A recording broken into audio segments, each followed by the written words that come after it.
দেয়াল লিখছে লক্ষ্মীর ভান্ডার দেবো 3000। আমি বলি আগে 100 দিয়ে দেখা, দিসনি কেন এতদিন?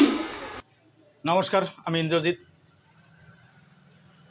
দীর্ঘদিন অন্তরালে থাকার পর অবশেষে বেরিয়ে এলেন কৃষ্ণনগরের জনসভায় মহুয়া মৈত্রর সমর্থনে, যাকে সংসদ থেকে বহিষ্কার করা হয়েছে। দামি লিপস্টিক এবং ব্র্যান্ডেড ব্যাগের বিনিময়ে যিনি দেশের তথ্য বিদেশের হাতে তুলে দিয়েছেন, এই অভিযোগে অভিযুক্ত হওয়ার ফলে তাকে সংসদ থেকে বহিষ্কার করা হয় এবং তাকেই প্রার্থী করেছে তৃণমূল, এবং তারই সমর্থনে তিনি বেরিয়ে এলেন কৃষ্ণনগরের জনসভায় প্রার্থী পরিচয় করিয়ে দিতে। তিনি আর কেউ নন, তিনি আমাদেরই মুখ্যমন্ত্রী মমতা ব্যানার্জি। তিনি বেরিয়ে এসে কৃষ্ণনগরের জনসভায় তার স্বভাবসুলভ ভঙ্গিতে প্রধানমন্ত্রী নরেন্দ্র মোদীকে উদ্দেশ্য করে তুই তুকারি করে আক্রমণ শানালেন।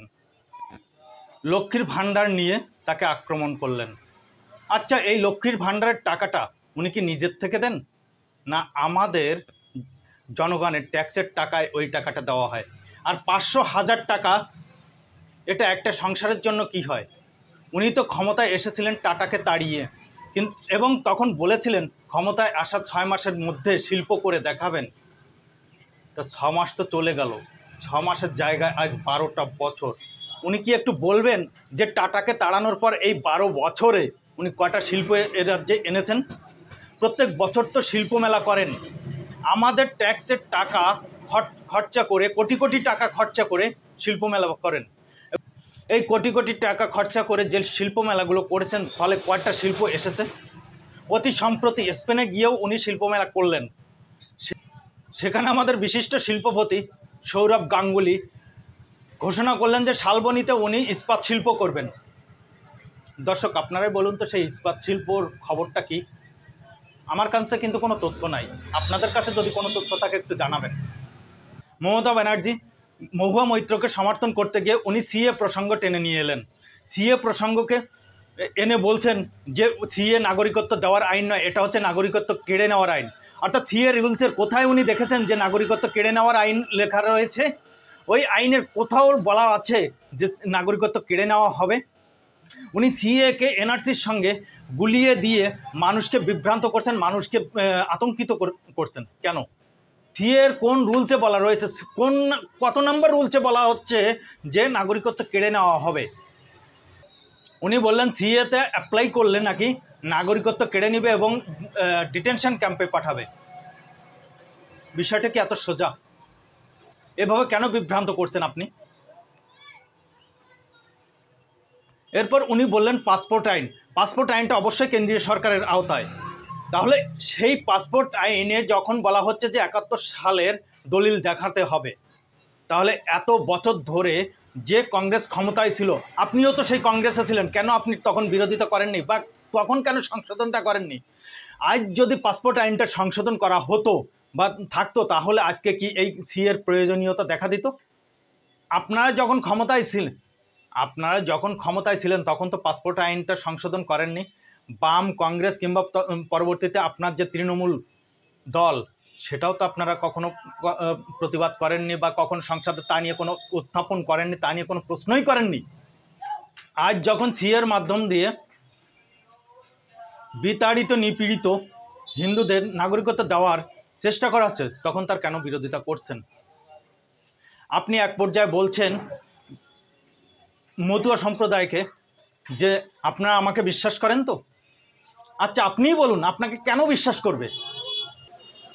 আপনি যখন আধার কার্ড করা হলো তখন তার বিরোধিতা করলেন, যখন লিঙ্ক করতে বলা হলো তার বিরোধিতা করলেন। আচ্ছা, আপনার যে নিজের ব্যাংক অ্যাকাউন্ট, সেই ব্যাংক অ্যাকাউন্ট কি আধার লিঙ্ক ছাড়া? আপনি যে মোবাইল ব্যবহার করছেন, অর্থাৎ মোবাইলের যে সিমটা, সেটা কি আধার ছাড়া? যদি আধার লিঙ্ক হয়ে থাকে তাহলে আপনি অন্যদের কেন বিভ্রান্ত করলেন? অন্যদের কেন আধার কার্ড করতে নিষেধ করলেন বা লিঙ্ক করতে নিষেধ করলেন? আধার লিঙ্ক করার ফলেই তো যে ভুয়ো জব কার্ডটা সামনে এলো, যে কত ভুয়ো জব কার্ড বেরিয়ে এলো, রেশন কার্ড বেরিয়ে এলো, ভুয়ো রেশন কার্ড বেরিয়ে এলো। আপনি তার সংখ্যাটা এই সাধারণ জনগণকে জানান তো। সেই আজকের যে জনসভায় আপনি বলছেন আপনাকে বিশ্বাস করতে, এই তাদের সামনে সেই তথ্যগুলো তুলে ধরুন তো, তাহলেই না জনগণ আপনাকে বিশ্বাস করবে। আর সিএ, আর সিএ নিয়ে কেন মানুষকে বিভ্রান্ত করছেন, আতঙ্কিত করছেন, এটা আমাদের পক্ষ থেকে আপনার কাছে প্রশ্ন। আর দর্শকগণ, এর বাইরে যদি আপনাদের কোনো প্রশ্ন থেকে থাকে আপনার কমেন্ট বক্সে কমেন্টস করে জানাবেন। আর আপনাদের কাছে আমাদের বিশেষ অনুরোধ, আমাদের এই নতুন চ্যানেলটিকে সাবস্ক্রাইব করে এবং লাইক করে এগিয়ে চলতে সহযোগিতা করুন। ধন্যবাদ। আমি দেখলাম ওখানে একটা লেখা আছে পোস্টার, ক্যাট ক্যাট। কমিটিটা কি করেছে জানেন? একটা পোস্ট অফিসের লোক, একটা অন্য লোক, আর একটা সেন্সাসের লোক। সেন্সাসের লোক কেন রেখেছে? যারা ভাবছেন মতুয়া ভাই বোনেরা বিজেপির মিথ্যে কথায় যে আপনি অধিকার পেয়ে গেলেন, বাজে কথা। পাসপোর্ট সেন্ট্রাল গভর্নমেন্ট দেয়, স্টেট গভর্নমেন্ট দেয় না। আমরা অত্যাচার করি না, অত্যাচার করে সেন্ট্রাল গভর্নমেন্ট, মাথায় রাখবেন। আর ক্যাটা কি?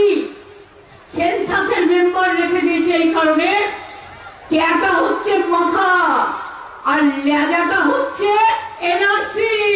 এটা মাথায় রাখবেন। ক্যা করলে আপনি এনআরসিতে পড়ে যাবেন, মাথায় রাখবেন। গত পরশুদিনও মণিপুরে ক্যা নিয়ে দুজনকে খুন করা হয়েছে, তার মধ্যে একজন বাঙালিও ছিল। কদিন আগে সোনারপুরেও একটি যুবক চিন্তা করতে করতে মারা গিয়েছে। আসামে কত লোক মারা গেছে। আমি আপনাদের গ্যারেন্টি দিচ্ছি, মোদির গ্যারেন্টি জিরো আর আমাদের গ্যারেন্টি মানুষই হিরো। তাই মনে রাখবেন, আমরা ক্যা করতে দেবো না, আমরা এনআরসি করতে দেবো না।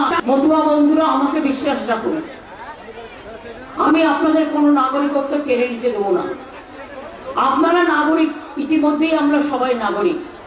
কেন্দ্রের ভাওতায় যাবেন না। দরখাস্ত করা মানে 5 বছরের জন্য আপনি বিদেশি হয়ে গেলেন।